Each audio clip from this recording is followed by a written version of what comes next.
নমস্কার, আমি সঞ্জীব। আপনারা দেখছেন Sanjeev with live YouTube channel. কোথাও মাকে 7 রকম ভাজা দেওয়া হয়, কোথাও বাড়ির তৈরি মিষ্টি দেওয়া হয়, কোথাও বা ইলিশ মাছের ভোগ দেওয়া হয়, কোথাও বা শোল মাছ দেওয়া হয়।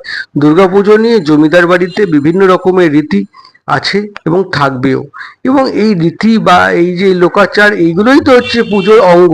এইগুলোকে নিয়েই তো উম, চলা, এবং এগুলোর দিকেই তো মানুষ সারা বছর তাকিয়ে থাকে। শুধু কি তাই, বিসর্জনের সময় নীলকণ্ঠ পাখি ওড়ানো হয় এবং বলা হয় এই নীলকণ্ঠ পাখি গিয়েই নাকি কৈলাসে খবর দেন মা ফিরছেন। তবে এই লোকাচারগুলোর মধ্যে অন্যতম লোকাচার হচ্ছে টিকটিকি। কেন বলছি? নদিয়ার কালীগঞ্জ যে বন্দ্যোপাধ্যায় বাড়ির যে পুজো, সেই পুজোতে নাকি টিকটিকি হচ্ছে শুভ। কেন? যখন মাকে নামানো হয় নিরঞ্জনের জন্য, তখন নাকি দুধে আলতা রঙের 3-4টে টিকটিকি চলে আসে। সেই টিকটিকি আসবেই। এই টিকটিকি না এলে বিসর্জন করা হয় না। টিকটিকি তার জন্য অপেক্ষা করে থাকা হয়। টিকটিকি দেরি করলে প্রতিমা নিরঞ্জনেরও দেরি করা হয়। তাই আবার এই টিকটিকি যখন আসে, ওই বন্দ্যোপাধ্যায়ের বাড়ির সদস্যরা নতুন জামার পকেটে করে টিকটিকি ভরে নিয়ে আসেন, এনে বাড়িতে ছেড়ে দেন। তাদের বিশ্বাস, এই টিকটিকি তাদের সমস্ত দুঃখ কষ্ট, সমস্ত দুর্ঘটনা অঘটন থেকে বংশকে বাঁচাবে এবং জীবনকে এগিয়ে নিয়ে যাবে।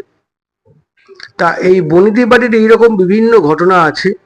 তবে এই ঘটনাগুলোর সাথে কোথায় গিয়ে যেন বিশ্বাস অবিশ্বাসের যে মিল হারিয়ে যায়। শুধুই মনে হয় যে এটা মনে হয় কোনো দৈব ব্যাপার, বা এটা পূর্ব নির্ধারিতই ছিল। নাহলে এত প্রাণী থাকতে টিকটিকি কেন?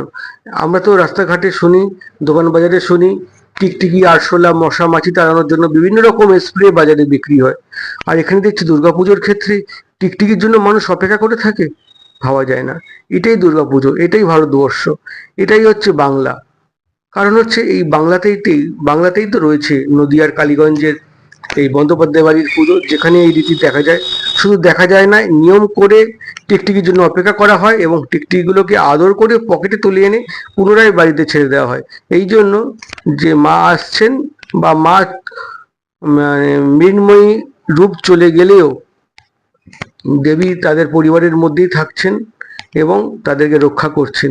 এই যে বিশ্বাস, এই যে আবেগ, এই বিশ্বাস এবং আবেগের মধ্যে যেন কোথায় আমাদের উমার সাথে আমাদের একটা টান জড়িয়ে আছে, এবং এই টানটাই প্রতি বছর আমাদের অপেক্ষা করিয়ে রাখে কখন পুজো আসবে, কখন পুজো আসবে। কেমন লাগলো তথ্যটা? আপনারা দেখছেন Sanjeev with live YouTube channel. দেখা হবে নতুন ভিডিওতে। সঙ্গে থাকুন, সাবস্ক্রাইব করুন, লাইক করুন, কমেন্ট করুন। সাবস্ক্রাইব করেননি? করে দিন প্লিজ। আমার হাতে খানিকটা উপকার হয়। সঙ্গে থাকুন।